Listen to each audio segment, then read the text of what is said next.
नमस्कार मित्रांनो. येणाऱ्या 30 नोव्हेंबर 2025 रोजी AIBची ही 20वी एक्झाम हे नुकताच 30 नोव्हेंबर 2025 रोजी होणार आहे.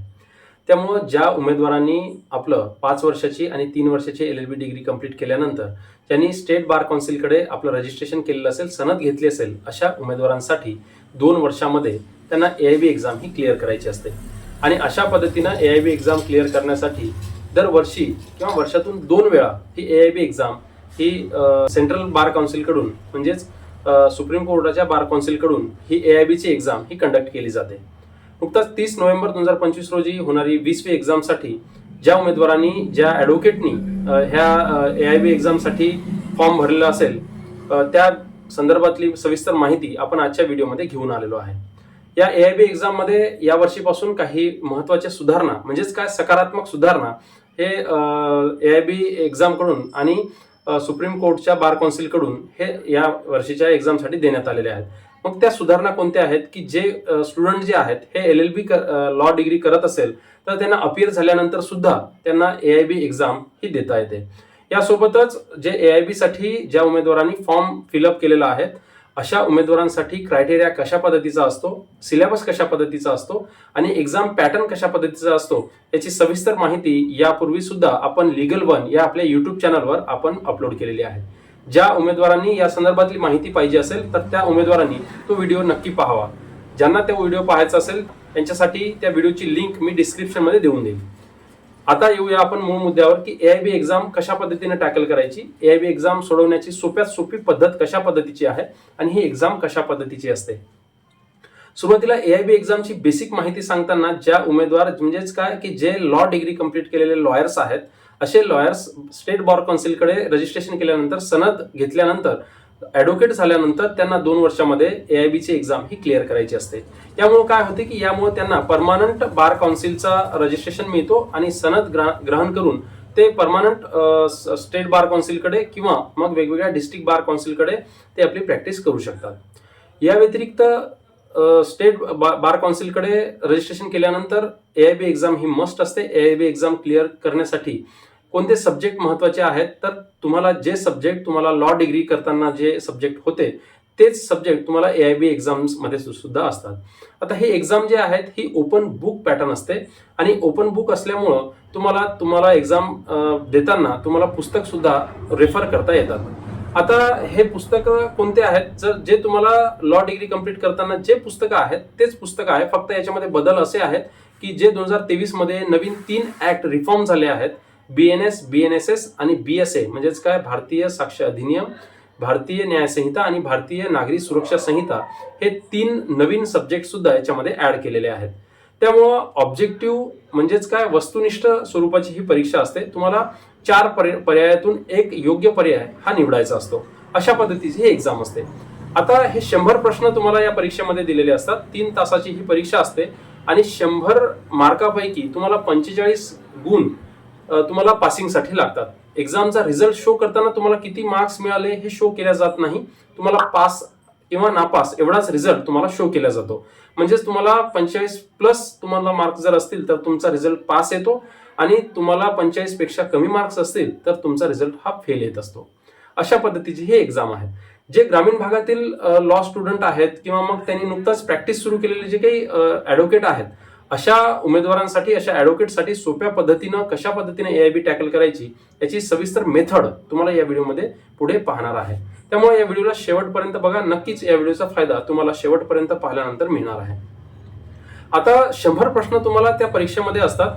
पेपरमध्ये आलेले प्रश्न हे कोणत्या सब्जेक्टचे आहेत हे कसे ओळखायचे आणि त्या पर्टिक्युलर सब्जेक्टमधून त्या प्रश्नांचा आन्सर कशा पद्धतीनं शोधायचा याची माहिती आपण पाहणार आहे. सुरुवातीला 100 प्रश्नापैकी तुम्ही जर प्रश्न वाचलात तर तुम्हाला लक्षात येतो की हा प्रश्न कोणत्या सब्जेक्टचा आहे.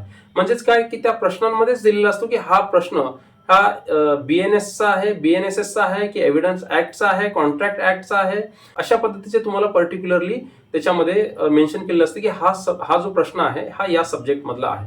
जर त्याच्यामध्ये तुम्हाला त्या प्रश्नांचं उत्तर प्रश्न वाचल्यानंतरच लगेच येत असेल तर तुम्ही त्या ऑप्शन मधून निवडू शकता. जर तुम्हाला त्या प्रश्नांचं उत्तर जर तुम्हाला परफेक्ट माहिती नसेल तर तुम्ही त्या प्रश्नांचं उत्तर जे आहेत हे ऑप्शन वरून शोधू शकता. आता तुम्हाला ऑप्शनवरून जर परफेक्ट आन्सर सापडत असेल तर ठीक आहे, किंवा मग ते प्रत्येक आन्सर म्हणजेच काय की पर्टिक्युलर प्रश्नांचं आन्सर पाहताना अनेक प्रश्न जे आहेत म्हणजे 100 प्रश्नातून 20 ते 30 प्रश्न तुम्हाला डायरेक्टली सेक्शन वाईज असतात. दोन पद्धतीचे प्रश्न असतात, एक थेरोटिकल आणि एक ऑब्जेक्टिव्ह. म्हणजे मग थेरोटिकल मध्ये काय तुमचे कन्सेप्ट क्लिअर पाहिजे आणि तुमचा अभ्यास थोडासा चांगला पाहिजे. परंतु जर तुमचा थेरोटिकल आणि कन्सेप्ट क्लिअर नसेल तर तुम्हाला डायरेक्टली सेक्शन वाईज किंवा मग ऑब्जेक्टिव्ह वरून सुद्धा तुम्हाला पर्यायाच्या माध्यमातून तुम्हाला उत्तरं काढता येतात. आता प्रश्न तुम्हाला वाचल्यानंतर समजतो की हा या सब्जेक्ट मधला आहे आणि या सब्जेक्ट मधला प्रश्न तुम्हाला खाली सेक्शन दिलेले असतात. फॉर एक्झाम्पल जर समजा तुम्हाला एव्हिडन्स ऍक्ट मधला जर एखादा प्रश्न विचारला असेल की प्रायमरी एव्हिडन्स कोणत्या सेक्शन मध्ये समावेश आहे, तर तुम्हाला जर डायरेक्टली तुम्हाला आन्सर माहित असेल की या सेक्शन मध्ये एव्हिडन्स ऍक्टचं प्रायमरी एव्हिडन्स हे इन्क्लूड केलेलं आहे किंवा मग वर्णन केलेले आहे, तर तुम्ही डायरेक्टली तो आन्सर तुम्ही चूज करू शकता. जर तुम्हाला कोणत्या सेक्शन मध्ये प्रायमरी एव्हिडन्स हे जर माहित नसेल तर तुम्हाला जे 4 ऑप्शन दिलेले आहेत ते 4ही ऑप्शन मधले सेक्शन्स तुम्हाला एव्हिडन्स ऍक्टच्या पुस्तकातून तुम्हाला शोधायचं असते. आता समजा उदाहरणार्थ हा एव्हिडन्स ऍक्ट चा पुस्तक असेल तर याच्यामध्ये तुम्हाला प्रायमरी एव्हिडन्स म्हणा किंवा मग इलेक्ट्रॉनिक एव्हिडन्स म्हणा या संदर्भातली जर माहिती विचारली असेल आणि तुम्हाला सेक्शन जर दिलेलं असेल तर तुम्हाला लगेच ते सेक्शन कोणत्या सेक्शन मध्ये आहेत, म्हणजे 4 सेक्शन तुम्हाला दिलेले असतील पर्यायामध्ये, 4 पर्यायामध्ये 4 सेक्शन, तर तुम्हाला लगेच त्या सेक्शनवरून तुम्हाला तो कोणत्या सेक्शन मध्ये आहे ते तुम्हाला लगेच शोधता आलं पाहिजे. तुम्हाला ओपन बुक असल्यामुळे काही टेन्शन नाही. आणि जर समजा तुम्हाला 4ही ऑप्शन मधून तुम्हाला जर समजा सोडवता येत नसेल तर तुम्हाला सोपी पद्धत तुम्हाला सांगतो की 4 पर्यायापैकी तुम्हाला जे पर्याय तुम्हाला अयोग्य वाटतात किंवा मग त्याच्यामधून निग्लेक्टिव्ह जे मेथड आहे ती निग्लेक्टिव्ह मेथड तुम्हाला वापरायला पाहिजे. म्हणजे तुम्हाला एखादा तुम्हाला माहित असेल की बा या सेक्शन मध्ये हा आन्सर किंवा या प्रश्नामध्ये हा सेक्शन याच्यामध्ये उत्तर नाही, तर तुम्हाला तो सेक्शन कट करून घ्यायचा आहे. म्हणजेच काय की तुम्हाला तिथेच 50% तुमचे आन्सर तिथे राईट येतात. सुरुवातीला जे आहेत हे ऑब्जेक्टिव्ह म्हणजेच काय वन लाईनर क्वेश्चन्स जास्तीत जास्त अटेम्प्ट करण्याचा प्रयत्न करा. त्याच्यानंतर जर समजा तुम्हाला 50% म्हणजे ज्या प्रश्नांचं उत्तर तुम्हाला 50-50 असेल तर त्या प्रश्नाला राऊंड करून त्याला जेव्हा वेळ मिळेल त्याच्यानंतर तुम्हाला ते प्रश्न तुम्हाला सोडवायचे आहे आणि त्याच्यानंतर तुम्हाला थेरोटिकल प्रश्नाकडे जायचं आहे. अशा पद्धतीने जर तुम्ही ह्या AIB एक्झाम जर टॅकल केलं तर तुम्हाला पहिल्या अटेम्प्ट मध्ये पास होण्यापासून कोणीही रोखू शकणार नाही. अतिशय सोपी पद्धत तुम्हाला मी या व्हिडिओच्या माध्यमातून सांगितली आहे. जे उमेदवार पहिल्यांदा AIB एक्झाम देणार आहेत, जे नवीन ऍस्पिरंट ऍडव्होकेट आहेत, अशा ऍस्पिरंट उमेदवाराला माझा मोलाचा सल्ला आहे की AIB एक्झाम बद्दल अनेक उमेदवाराच्या मनामध्ये खूप मोठे न्यूनगंड आहेत. अनेक उमेदवारांच्या मनामध्ये AIB एक्झामची खूप मोठी भीती आहे. परंतु ओपन बुक एक्झाम असल्यामुळं या एक्झाम बाबत कोणतीही भीती बाळगण्याची आवश्यकता नाही. अतिशय सोप्या पद्धतीची परीक्षा असते. तुमच्याकडे 3 तास असतो आणि 3 तासामध्ये तुम्हाला 100 प्रश्न सोडवायचे असतात. मग सोप्या पद्धतीनं तुम्ही कशा पद्धतीने हे पेपरचे आन्सर काढता आणि ते आन्सर कशा पद्धतीने तुम्ही राईट क्लिक करता याची चांगल्या पद्धतीनं पुन्हा प्रॅक्टिस करा. शेवटचा सल्ला असा आहे की ज्या उमेदवारांसाठी फर्स्ट अटेम्प्ट आहेत त्यांनी मागचे जेवढे AIBचे एक्झाम झालेले आहेत तेवढे PYQ हे करून घ्या आणि अशा पद्धतीने कशा पद्धतीने ते एक्झाम मध्ये प्रश्न विचारलेले आहेत तर त्या प्रश्नांची थोडंसं अभ्यास करून ते प्रश्न तुम्ही चाळून घ्या. वेगवेगळे क्लास करण्याची आवश्यकता नाही. वेगवेगळ्या अकॅडमीचे क्लासेस आहेत, तर तुम्हाला योग्य वाटत असेल तर तुम्ही ते जॉईन करू शकता. परंतु सोप्या पद्धतीची मेथड तुम्हाला मी सांगितली आहे. याबद्दल तुम्हाला जर काही अडचणी असतील, काही प्रश्न तुम्हाला कन्फ्युजन असेल, अजून इतर काही समस्या असतील तर तुम्ही या व्हिडिओच्या कॉमेंट्स बॉक्समध्ये तुमचे प्रश्न, क्युरीज किंवा तुमचे काही अडचणी असतील तर तुम्ही कॉमेंट्स बॉक्समध्ये तुम्ही विचारू शकता. तुम्हाला त्या कॉमेंट्स बॉक्समध्ये तुम्हाला तुमचे उत्तर दिल्या जाईल. याही व्यतिरिक्त तुम्हाला कोणत्या टॉपिकवर व्हिडिओ पाहिजे असेल तर ते टॉपिक सुद्धा तुम्ही सजेस्ट करू शकता आणि त्या पद्धतीनं तुम्हाला त्या विषयावर आपण येणाऱ्या वेळेत व्हिडिओ घेऊन येणार आहे. नक्कीच या व्हिडिओची माहिती तुम्हाला आवडली असेल अशी अपेक्षा करतो. हा व्हिडिओ जर आवडला असेल तर नक्कीच लाईक करा.